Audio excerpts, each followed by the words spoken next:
Well, good afternoon, brethren, and happy Sabbath to you all, and to everyone joining us too on the webcast. Now, in my previous message, we explored the history of Jerusalem in the Old Testament and drew out 3 lessons from Kings David, Solomon, and Hezekiah.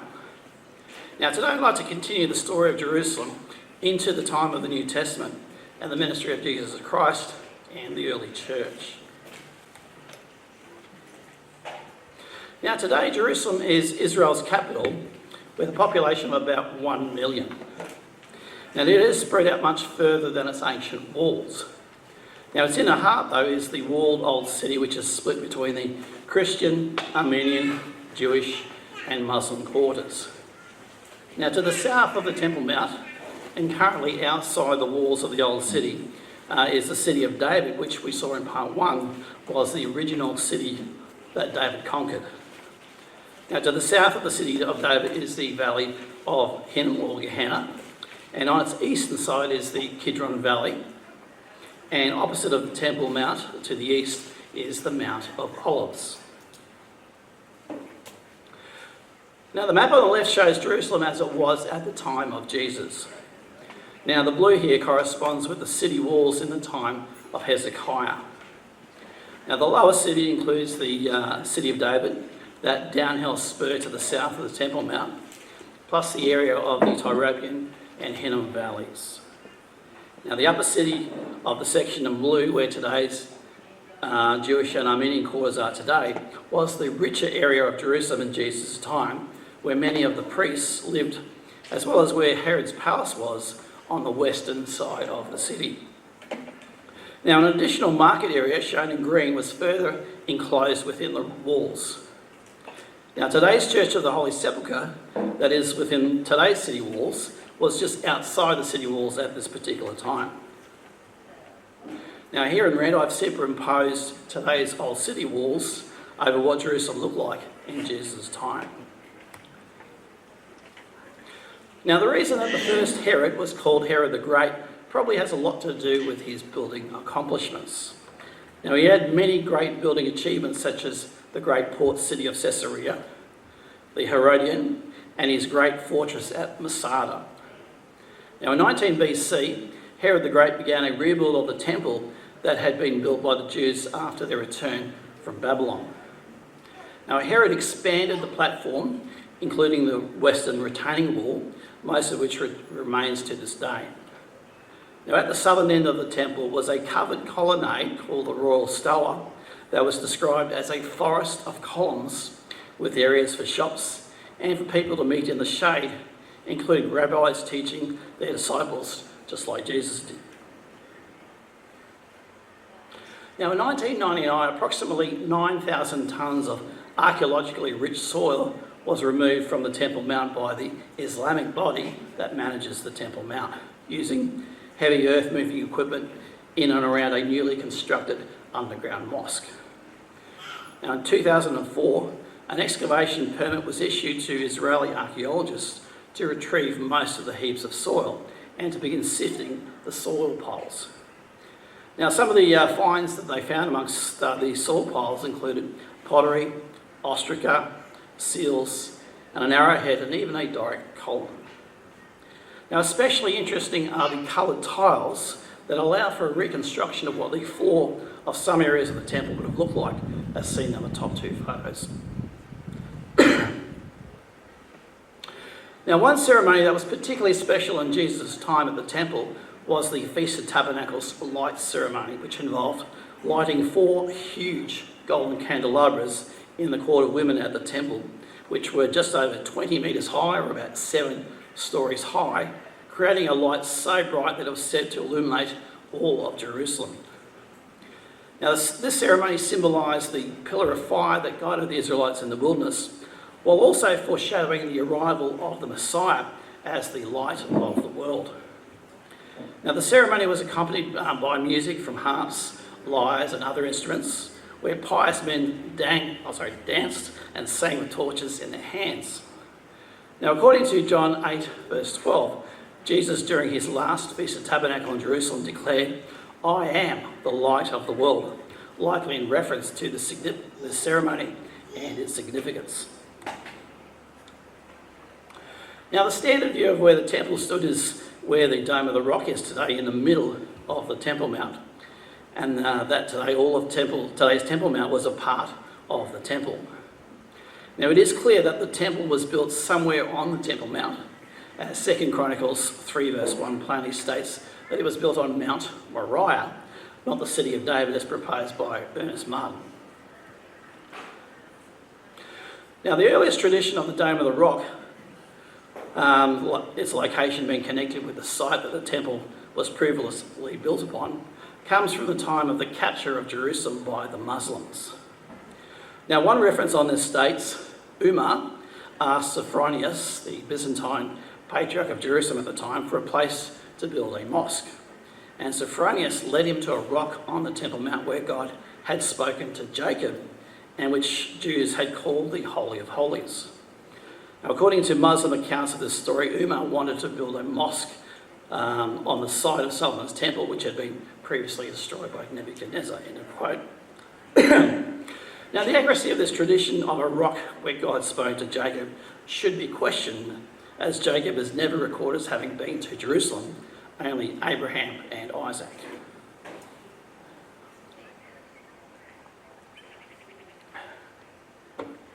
Now, the outcrop of rock on the Dome of the Rock is very prominent, so its absence in the descriptions of the temple in the Bible and Josephus' writings is very telling. Now, the Dome of the Rock's foundation rock is very uneven, hardly ideal for the enormous 5-metre gilded cherubim on either side of the ark, though Leon Rittmeyer tries to make it work in his diagram, seen here in the bottom left. Now, the Bible makes it clear, though, that the entire floor was covered in gold, with no mention of an exposed, uneven bedrock platform for putting the ark onto. Now, if this perchance happened to be the true location, they would have needed to have built a false floor above it. Now, in most illustrations of the Roman Fort Antonia, which was immediately north of the temple, it is usually shown as a rather small building. Now, Josephus, however, described it as having the largeness and form of a palace with broad spaces for camps, and that it was like a city in size. Now, the inner citadel may have been as small as imagined by most archaeologists, but attached to it were barracks with all kinds of facilities for the soldiers that occupied quite considerable room. Now, the top two illustrations here show how Norma Robinson envisions the Temple Mount and Fort Antonia. Now, she has the temple close to today's Al-Aqsa Mosque in the southern half of the Temple Mount, and Fort Antonia occupying the northern half of the Temple Mount with its tower and large barracks that matches what Josephus wrote. Now, what Ernest Martin's theory that the temple was over the Gihon Spring in the city of David fails to account for is that the water for the temple was not sourced from the Gihon Spring, but brought in by an aqueduct directly to the southern part of the Temple Mount from the Etam Spring and other sources such as Solomon's Pools near Bethlehem. Now, it is likely that this is the running or living water that Roman historian Tacitus was speaking about when he said that there was an inexhaustible spring underneath the Temple Mount. Now, the bottom photo shows a recently excavated part of this aqueduct south of Jerusalem. Now, the major point for supporting a southern placement of the Temple Mount for the temple is where the ancient aqueduct flowed, which brought in spring water from the Etham Spring near Bethlehem. Now, a great abundance of water was vital for ritual purification and for cleansing all the altars of all the blood from the sacrifices. Now, the Jews believed that this water had to be running or living water, not still water from a cistern. Now, no water channels whatsoever go near the central and northern placements of the temple. Now, the ancient aqueduct and the channels that branch off from it on the Temple Mount here are shown in blue on this map that was based on Charles Warren's survey. Now, the Jewish Mishnah states that the priest's court was cleaned by water from the aqueduct. There was water from the aqueduct, not one of the cisterns which cleansed the temple. And that aqueduct goes nowhere near the temple, the Dome of the Rock. Now the map on the left here shows how Norman Robertson views where the original Temple of Solomon was in green, and the expanded temple that Herod built in navy blue, that Josephus says was around 200 metres by 200 metres, which is about half the size of the Temple Mount today. Now in the photo on the right is the southern end of the Temple Mount, showing the Al-Aqsa Mosque. Now I've superimposed here in blue where she places the building of the Holy Place, with the Holy of Holies at the back of it, where the Ark would have rested during the time of the first and second temples. Now, if the temple really was on the Temple Mount as conventionally believed, how could the Jews build an end-time temple as prophesied if they can't even pray on the Temple Mount, let alone build anything on it? Now, my own speculation to resolve this dilemma is that perhaps the discovery of the Ark of the Covenant might just be the key. Now, how would the Jews respond if it was discovered? Now, would they not feel the need to build a tabernacle to house it? And if they have a tabernacle with the Ark in it, wouldn't they feel that they would be free to be able to offer sacrifices, even if it is not on the Temple Mount? Now, it should be noted that there was no Ark of the Covenant in the temple during the whole Second Temple period from the return of the Jews to Jerusalem's destruction. It was empty, as General Pompey found out to his utter surprise after the Romans annexed Judea. Now, when our 2023 tour group went to the Temple Mount, we naturally had to take the mandatory group photo on the steps in front of the Dome of the Rock.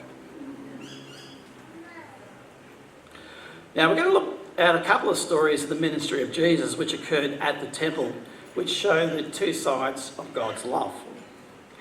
Now, there are two sides to love: soft love, where we are gentle and helpful, and hard love, where we occasionally have to correct or discipline someone. Now, it's vital in our lives that we properly balance between these two sides of being soft and gentle and being hard when necessary. Now, some people struggle with being too soft and not being kind enough to confront and discipline when necessary, while others struggle with being too hard, cold, and overly strict. Now, the example of Jesus' life in the Gospels teaches us how to have the right balance between being too hard and being too soft on other people, as does this God's example in the Old Testament. Now, the most notable example of Jesus showing righteous anger is the story of Jesus driving out the money changers. Now, Jesus does this not just once, but twice. Now, the first time was at the beginning of his ministry after his first Passover, during his ministry in John 2. And the other time was soon after his triumphal entry before his last Passover. Now, in John 2, it states that he made a whip of cords. He drove them all out of the temple with the sheep and the oxen, and he poured out the changers' money and overturned the tables. And he said to those who sold doves, "Take these things away. Do not make my house a house of merchandise." Now, it's astonishing that he appears to have done this single-handedly. Now, the second time it states that after he did this, he would not allow anyone to carry wares through the temple, much like a scene out of the Lord of the Rings: "You shall not pass." Now, David Guzik in his commentary makes an interesting connection between this story and the practice of de-leavening.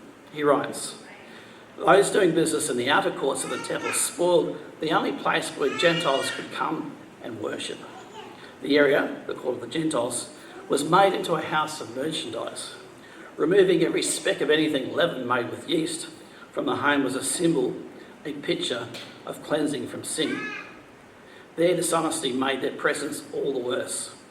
The temple area was filled with profiteers who worked in cooperation with the priests and robbed the pilgrims by forcing them to purchase approved sacrificial animals and currencies at inflated prices." End of quote. Now, these money changers could charge up to 100% commission as part of their wicked system where the priesthood was fleecing the people. Now, one meme on this incident said, "If anyone asks of you, what would Jesus do?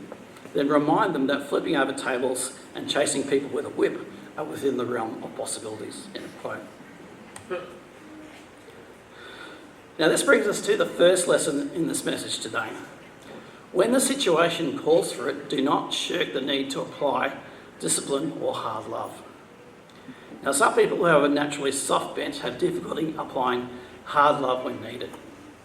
Now, it might be having a hard conversation with a friend who's doing the wrong thing, dealing with a rebellious child, or dealing with those under some authority at work. Now, we need to care enough to confront and say the difficult things and apply punishment if the situation calls for it, to help stop the wrong behaviour, hurting them or other people, and help bring them back to God's way whenever possible. Now, the second story we'll look at is a wonderful example of the soft love of Jesus Christ when he was baited into dealing with a situation as harsh as possible. Now, in John 8 we read, "Then the scribes and Pharisees brought to him a woman caught in adultery. And when they had set her in the midst, they said to him, 'Teacher, this woman was caught in adultery in the very act. Now Moses in the law commanded us that such should be stoned. But what do you say?' This they said, testing him, that they might have something of which to accuse him. But Jesus stooped down and wrote on the ground with his finger, as though he did not hear. So when they continued asking him, he raised himself up and said to them, 'He who is without sin among you, let him throw a stone at her first.' And again he stooped down and wrote on the ground. Then those who heard it, being convicted by their conscience, went out one by one, beginning with the oldest, even to the last. And Jesus was left alone, and a woman standing in the midst."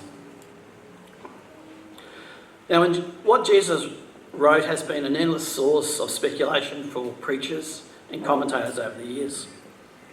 Now, one possibility is that this act is what the Jews call a hint or a remez, recalling something written about in the scriptures. Now, in Jeremiah 17 verse 13 we read, "Those who turn away from you will be written in the dust because they have forsaken the Lord."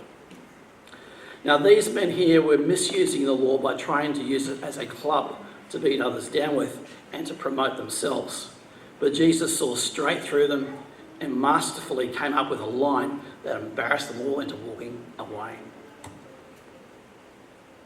And then John goes on to write, "When Jesus had raised himself up and saw no one but the woman, he said to her, 'Woman, where are those accusers of yours?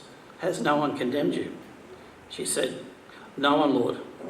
And Jesus said to her, 'Neither do I condemn you. Go and sin no more.'" Now, Jesus had the right to cast the first stone, but he did not. He showed mercy, knowing the power that mercy can have in moving someone knowing that they are guilty to change their ways. He offered her mercy, but also a call to stop her sin. He sent her away without ever approving of or accepting her sin. He gave her hope that her life could go on in freedom from sexual sin. Now, this sort of mercy has the most effect when someone is sinning out of weakness rather than high-handed rebellion, though we do see lesser degrees of God's mercy in his dealings and judgments with rebellious Israel and Judah in the time of the Old Testament. Now, this brings us to our second lesson today. Use gentle and soft love when it will have a better impact on bringing back someone to God's way. Now, always seek God's guidance as to which form of love will work best in bringing someone back on track, either hard love or soft love, or some combination of the two. Now, in John 5, early in Jesus' ministry, it says that he went to a pool by the sheep gate north of the temple that was called Bethesda, meaning house of mercy or grace, which had 5 porches. Now, these porches were covered areas with columns supporting the roof. Now, it's likely that they covered the 4 sides of the pool area and that there was another in the middle dividing the pool into 2. Now, one Sabbath, Jesus was there and saw a man paralysed for 38 years who had no one to help him into the water whenever he was stirred. And then Jesus went on to heal the man on this particular Sabbath. Now, the pool of Siloam at the bottom of the city of David was where water would be collected by the priests and taken up during the great water ceremony that was held each day during the Feast of Tabernacles, culminating on the seventh day of the feast. Now it was here that Jesus healed a blind man in John chapter 9, a miracle which most likely occurred on the 8th day Sabbath holiday, symbolising when spiritual blindness will be healed in God's kingdom. Now, a recent discovery in the city of David is the Pilgrimage Road, or Step Street. Now, it was an early Roman period street connecting the Temple Mount from its southwestern corner all the way down to the Pool of Siloam. Now, it was used by ritual processions ascending from the pool to the temple, and it was constructed around the 30s AD. Now, shops would have been on either side of this road, and that pilgrims would have taken after they'd cleansed themselves at the pool and then proceeded up to the temple. Now, when we were there in 2023, there was only a very small part of the road near the Pool of Siloam that had been open to the public. Now, since our visit, it has been open to the public, which I'm very keen to walk up next time I visit Israel. Now, it certainly would be preferable to the way that we actually ended up walking up all the way from the Pool of Siloam up to the Temple Mount. Now, directly underneath the Pilgrim Street is a narrow drainage or sewer channel that we climb the whole length of up to the temple. Now, those of our group who are quite tall found the going quite tough, as it was only about 5 feet high. Now, during the Roman destruction of Jerusalem in 70 AD, some 3,000 people, would you believe, hid in that drainage channel. Now, when the Romans found out, they broke through the street stones down to the sewer and brutally killed all of them. Now, somewhere within the Roman city walls of Jerusalem was a room for hire that Jesus had arranged for his last Passover. Now, the Bible gives no clues as to where within the city this guest room was, which was also referred to as a large, unfurnished upper room. Now, on the western hill, just south of the old city, and the Armenian Quarter, is a place built over the traditional site of where the upper room was. Now, another possible candidate for the upper room is the Monastery of St. Mark, just east of the Jaffa Gate. Now, in the first century, feasts were held around a U-shaped, three-sided low structure introduced by the Romans called a triclinium, that those feasting would recline upon, with the food served on the inside, which we would probably call finger food today, and often eaten with pieces of bread. Now, this explains why John was resting on Jesus' bosom or chest in John 13:23. Now, Judas was probably on the other side of Jesus within an arm's length to receive the dipped bread. Now, if you remember, Peter had to motion to John sitting next to Jesus to ask about the betrayer. So Peter was likely on the opposite side and not given one of these best seats. The triclinium also explains the two occasions where women anoint Jesus' feet when he is dining with others. Now, those women weren't under the table, but on the outside of the triclinium. And in Luke 7:44, it says that Jesus turned toward the woman. He didn't look down underneath the table. Now, the traditional location of the house of the high priest Caiaphas is at a church on the edge of the western hill, south of the old city walls, where it begins to slope down towards the Tyropoeon Valley. Now, it is called the Church of St. Peter at Gallicantu, which is a word that means the cock crows, in memory of Peter's denial of Christ. Now, the statue on the top right, well, actually the centre right, commemorates that haunting incident of Peter denying Christ 3 times. Now, within the premises of this church, it's got ancient steps in its grounds that actually date all the way back to Roman times. So it's quite possible that Jesus walked down these from the upper room to the Mount of Olives, or was perhaps brought back up here, if this location was indeed Caiaphas' house. Now, there's also a basement prison chamber here where Jesus may have been held before his later trial with the Sanhedrin, who still met at this time in a chamber at the temple. Now, notice in red the location further south on the opposite side of the Valley of Hinnom, called the Field of Blood, that was purchased with the 30 silver coins that Judas threw back to the priests after betraying Jesus. Now, Philo and Josephus indicate that Herod's palace was the residence or praetorium of the Roman governors whenever they were present in Jerusalem. Now, during the 1970s, just outside the western city walls, adjacent to where Herod's palace was, an elevated bema or judgment seat was found near a hidden gate of the old Roman wall that gave Herod quick access out of the city from his palace. Now, Herod's palace had two buildings at either end with a colonnaded courtyard between them. Now, if you recall, when Herod Antipas from Galilee was visiting and Jesus was bounced back and forth between Herod and Pilate and back again, they were actually in these two buildings opposite of one another. Now, Christ's scourging likely took place within the soldiers' barracks within the palace. And when Jesus was tried openly in front of the crowd, the scene probably would have looked like the illustration you see here on the right-hand side, with Pilate on the elevated judgment seat on the outside of the walls, close to the hidden gate with its stairs in front of it. Now, the traditional Catholic and Orthodox side of the crucifixion and burial of Jesus Christ is the Church of the Holy Sepulchre, which lies west of where the temple was. Now, today the Church of the Holy Sepulchre is within the walls of the old city in the Christian quarter. But back in Jesus' time, however, it lay just outside the city walls.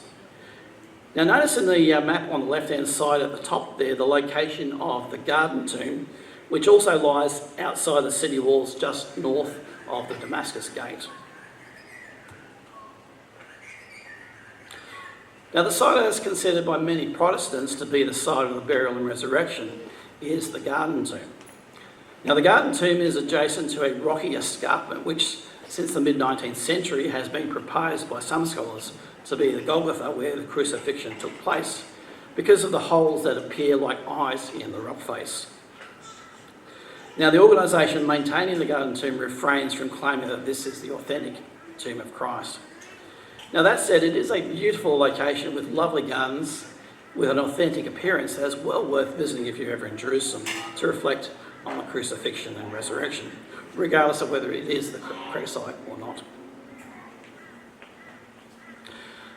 Now, there is a third, lesser-known possibility for where Christ was crucified based on some overlooked clues in the Bible.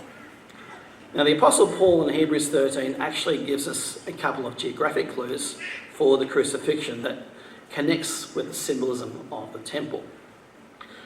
Now, the Apostle Paul tells us that Jesus was crucified both outside the gate and outside the camp. Now, the altar here that Paul speaks of that we have is the sin offering altar. Now, Paul says that the priests could not eat of those sacrifices, which is true of the sin offerings, and the place where sin offerings were burned was not in the temple, but outside the city and outside the camp. And he very strongly implies that Jesus was crucified near this particular altar. Now, the Church of the Pater Noster commemorates where it is traditionally believed that Jesus taught his disciples to pray. And some say that this is where he also gave his end-time Olivet prophecy. Now, the expression outside the camp that we saw before is believed by some to be about 2,000 cubits, or about a kilometre. Now, Norma Robertson, who places the temple in the southern part of the Temple Mount, shows that 2,000 cubits due east of where she places the temple leads to the olive grove of the Church of the Pater Noster. Now, that famous large Jewish cemetery that most people are aware of on the Mount of Olives and the tomb of Zechariah are due east of where she places the temple, not east of the Dome of the Rock. Now, if you recall in Genesis 22 verse 2, Abraham was told to go to the land of Moriah, not Mount Moriah, to offer up Isaac. Now, it is usually assumed that the mountain in the land of Moriah was where the Temple Mount is today. But since Abraham offering up Isaac was a type of God offering up his only son Jesus, Abraham offering Isaac may have happened where Jesus himself was killed, which may have occurred on the Mount of Olives, where all the symbolic evidence and Paul's comments suggest that it took place. Now, adding further support to that view, the Jews plainly state that the sin offering altar in Jerusalem, where the red heifer was also burned, was to the east of the temple on the Mount of Olives. Now, Roman records indicate that people were usually crucified at the scene of their crime. Now, if you recall, since Jesus was pronounced innocent by Pilate, the second option was to crucify at the scene where they were arrested, and we know that Jesus was arrested on the Mount of Olives. Now, from Herod's palace, Christ was led, it seems, a fair distance around the southern side of the city via the Valley of Hinnom to the Mount of Olives, as noted on the map in red. Now, if you recall, Simon of Cyrene, which is a place in Libya, was probably coming in from the southwest of the city when he was compelled to carry the cross for Jesus. Now, the usual method of crucifixion was done by stripping trees of their branches and then attaching a crossbeam to the tree. Now, there are several references in the New Testament to Jesus dying on a tree.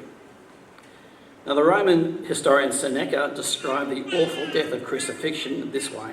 He wrote, "Can anyone be found who would prefer wasting away in pain, dying limb by limb, or letting his life drop by drop, rather than expiring once and for all? Can any man be willing to be fastened to the accursed tree?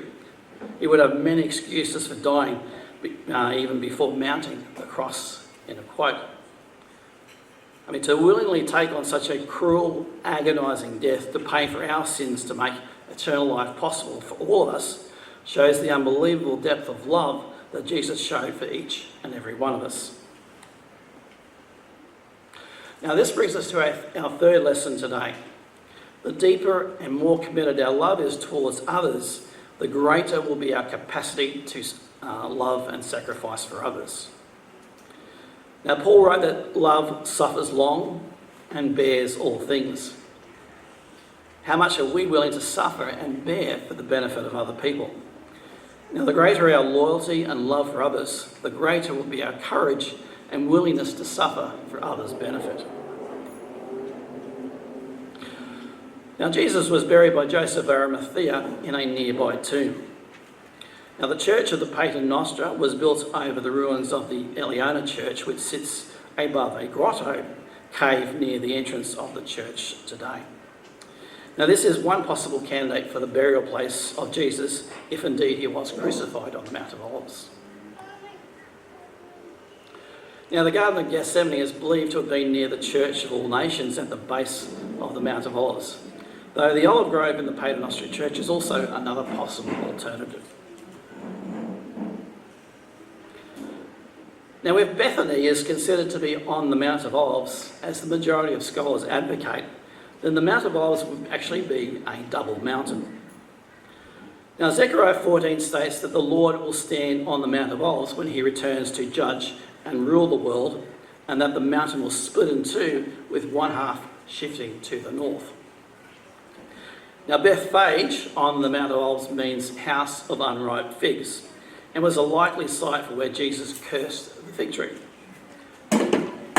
Now, after Adam and Eve ate the forbidden fruit, they sewed fig leaves together to cover themselves, which has led to the connection between the fig tree and the tree of the knowledge of good and evil, which might explain why Jesus chose to curse the fig tree.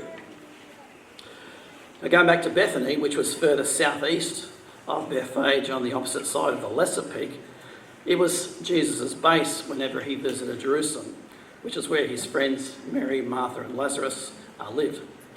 Of course, Lazarus was the one who Jesus raised from the dead. Now, a local tomb there claims to be the location of that particular miracle of raising Lazarus.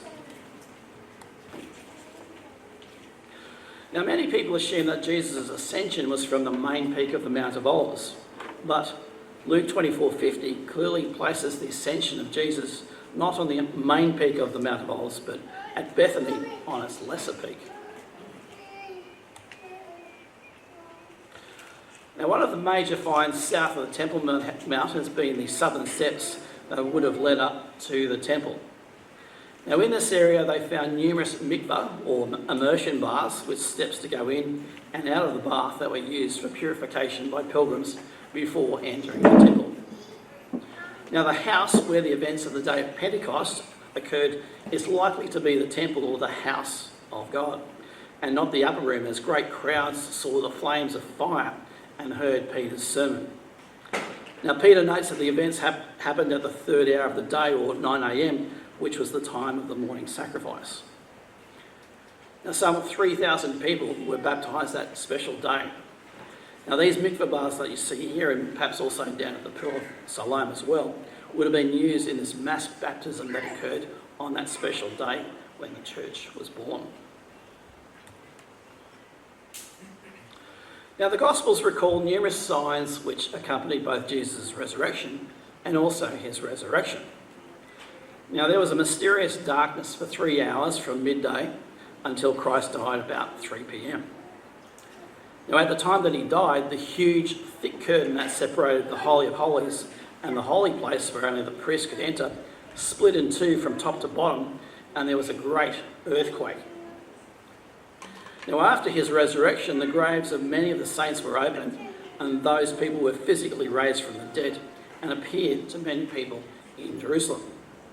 Now, most of the saints were probably not saints at the time that this occurred, but probably later became saints following their resurrection. Now, Jesus was put on the cross about 9 a.m, and he died around about 3 p.m. Now, those were the times of the morning and evening sacrifices whose symbolism that he fulfilled upon the cross. Now, in addition to those signs recorded in the Gospels, Jewish records tell us about 4 miraculous events that started 40 years before the temple was destroyed and continued every year from 30 AD until Jerusalem fell. Now, the Jewish Talmud says the following: 40 years before the destruction of the temple, the western light went out, the crimson thread remained crimson, the lot for the Lord always came up in the left hand, and they would close the gates of the temple by night and get up in the morning and find them wide open. Now, these massive doors of the temple required 20 men to close them. And Josephus notes that it was seen to be open of his own accord about the 6th hour of the night, or about midnight. Now, the number 40 is the biblical number for judgment and trial. Now, these miraculous signs that started from 30 AD clearly appear to have been signs from God, pointing the Jews to the fact that Jesus Christ was indeed the Son of God and the true Messiah. But wait, there's more. Now, Jesus predicted the destruction of Jerusalem and said that the reason for it happening was because they did not know the season of their visitation. Now, while many Jews did become a part of the early first century church, most did not. And the Zealots agitated for liberation from the Romans, sparking the Jewish revolt that led to Jerusalem's destruction. Now, in 70 AD, the city of Jerusalem was utterly destroyed by Titus's Roman army. Now, what is fascinating is that Josephus wrote that the siege of Jerusalem began on Nisan 14 in 70 AD. In other words, it started on Passover, the very same day of the year that Jesus was crucified. Now, Jesus prophesied in Luke 19 that not one stone would be left upon another in Jerusalem after the Roman destruction. Now, because the temple platform is formed of so many Herodian stones, Ernest Martin believed that the whole of it was the Roman fort Antonia. Now, archaeologically, parts of Jewish Jerusalem also survived the Roman destruction. Now, one is the lower part of the Faisal Tower at the Tower of David Museum with its many Herodian stones that's seen here in the bottom left. And the other is the Wall Archaeological Museum in the Jewish Quarter, which has remnants of a priestly house with multiple levels. Now, this evidence points to the conclusion that Jesus' statement, not one stone upon another, is not to be taken in a direct, literal sense, but metaphorically as a term for massive destruction. Now, the past 2,000 years of Jerusalem's history is broken up into several different periods, ruled by different powers. Now, pagan Rome ruled Jerusalem from 63 to 313 AD before Constantine's conversion of the empire to Christianity. Now, the Eastern Roman Empire controlled Jerusalem for another 300 years until the Arabs conquered Jerusalem in 638 AD. Now, the Arabs then ruled under different dynasties up until 1516 AD, punctuated by over 100 years of Crusader rule. Now, the Ottoman Turks then conquered Jerusalem and ruled it for 400 years until the British defeated them in 1917 during World War I. The British mandate then ended with the establishment of the Jewish State of Israel in 1948. Now, Israel was able to capture the western suburbs of modern Jerusalem during their War of Independence with their Arab neighbours, but initially failed to capture the Old City. It later captured the Old City in 1967 during the Six-Day War. Now, between 1948 and 1967, the barbed wire border between Israel and Jordan ran along the western side of the Old City, near today's Jaffa Gate. Now, on June 7, 1967, the IDF then captured the Old City, and Jordan was ultimately pushed out of the West Bank territory, which Israel has controlled since. Now, one of the first things that the Jews did after capturing the Old City was, after offering compensation to its residents, demolish the derelict buildings in front of the Wailing Wall to create the big main plaza that you see there today. Now, there's a wonderful charm about the Old City of Jerusalem with its cobbled streets and shops. Now, in the bottom left is one of the many shops that sell spices, which just smell awesome. While there are also many shops that sell you cool t-shirts. Young Grayson here at the bottom has found his ideal shirt to take home as a souvenir. And we also had a lovely shawarma dinner downstairs in a restaurant near the Jaffa Gate. Now, the current city walls were built around 1540 by the Ottoman Turks under Suleiman the Magnificent. Now, Jerusalem's Old City is about 1 square kilometre in area, and each side, most of it which can be walked, is about 1 kilometre in length. Now, I've walked the northern half of the walls, but not the southern walls near the Herod's Palace, so I'm quite keen to walk that section next time I'm in Jerusalem. Before I finish off, I want to show a short video clip from my very first trip to Israel back in 1999. I visited there for 3 days with Trevor Christie and another friend at the back end of a 5-week trip to England, Europe and a week in Egypt. Now, adding Israel to the trip was really just an afterthought at the time, and we didn't really have any great excitement about going there.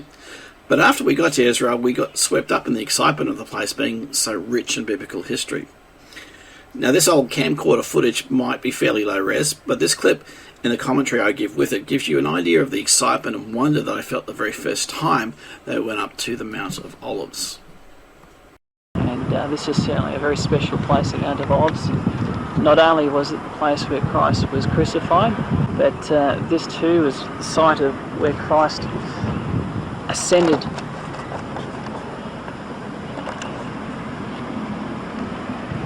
to heaven after appearing to the disciples for however many days. And this in fact will be where Christ returns. This very spot here, which almost puts goosebumps down your spine. To think that this mountain is going to be split in two, and that Christ will come back to this very spot with all the saints, those of us who are in the church coming to this spot. And this is the place where God's kingdom is going to be ushered in into the whole world. And Jerusalem just there will be the capital of the whole world. Magnificent sight. Now that brings us to the end of the history of Jerusalem in the New Testament period. Now the Bible says a lot about Jerusalem's future history that will happen in the Great Tribulation, to the topographical changes that occur when Christ returned, its time as capital in the millennium, through to the New Jerusalem that God promises. So that might be a subject of a future message. Now in conclusion, let's look at those 3 lessons that we learn from the stories of Jesus' ministry and sacrifice in Jerusalem. 1. When the situation calls for it, do not shirk the need to apply discipline or hard love. 2.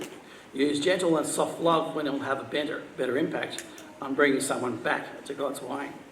And 3. The deeper and more committed our love is towards others, the greater will be our capacity to sacrifice for others. So thanks for listening. That concludes our look at Jerusalem in the New Testament.